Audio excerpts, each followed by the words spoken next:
years ago this month, America and our allies embarked on a mission that would change the course of history. We stormed the beaches of Normandy on D-Day, June 6, 1944.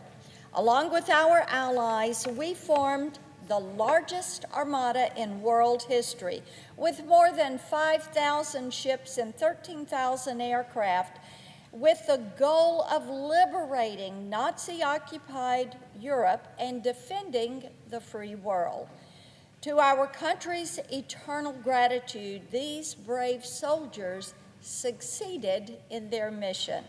And on the 80th anniversary of D-Day on June 6th, I joined a bipartisan Senate delegation to Normandy to honor the Americans, among them Tennesseans, who put their lives on the line in the name of freedom.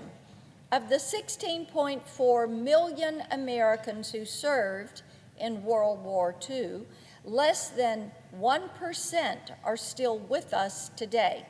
So it was a special honor to meet with those who served, such brave heroes who served, and we sat together as we commemorated this day. Among them was Tennessee native Cletus Bailey, who fought to liberate Europe while serving in the 84th Infantry Division. 2 years ago, at the age of 96, Mr. Bailey received a Bronze Star for fighting at the Battle of the Bulge. That was 76 years after his service had come to an end. Like so many Americans who served in World War II, Mr. Bailey was gracious and humble about the incredible sacrifices that he made to defend the country. It was a powerful reminder that the greatest generation viewed their service to our country, even through the horrors of war, as their duty as an American citizen. But during the memorial ceremonies, these heroes received the recognition they deserve in front of a crowd of 10,000 people from all over the world.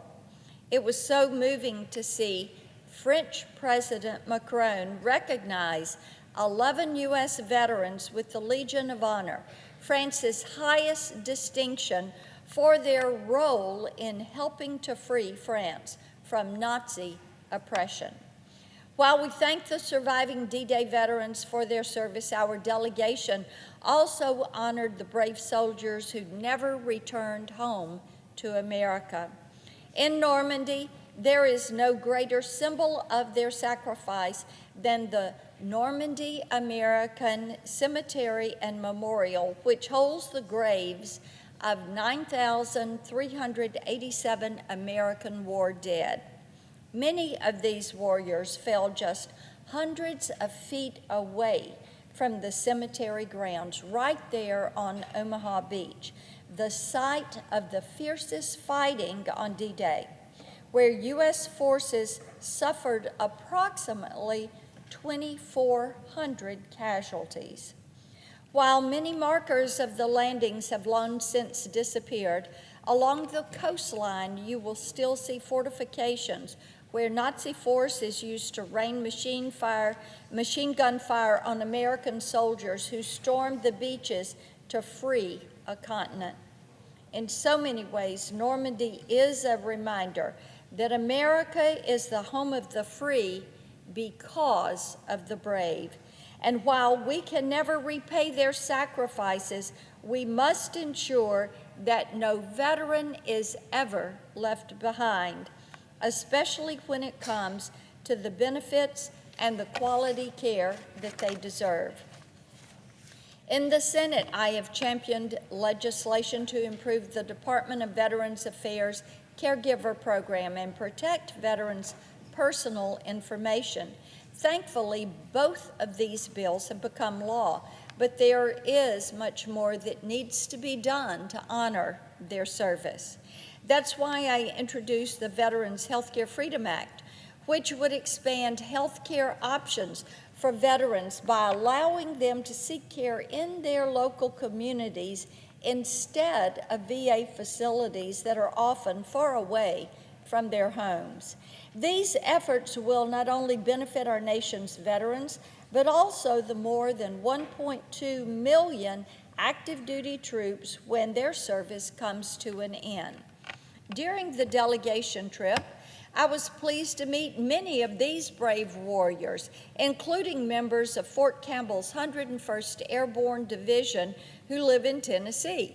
On D-Day, the 101st was crucial to the Allies' victory, parachuting into France behind enemy lines to clear a path for the infantry divisions that were storming the beaches. 80 years later, the current members of the 101st honored this incredible legacy, conducting an air assault drill in Carentan, a French town liberated by the 101st. The outpouring of support for our veterans and service members was a powerful reminder of General Eisenhower's words to the 175,000 strong expeditionary force on the eve of the D-Day landing, that then and now, the hope and prayers of liberty-loving people everywhere march with America and our armed forces. I yield the floor and note the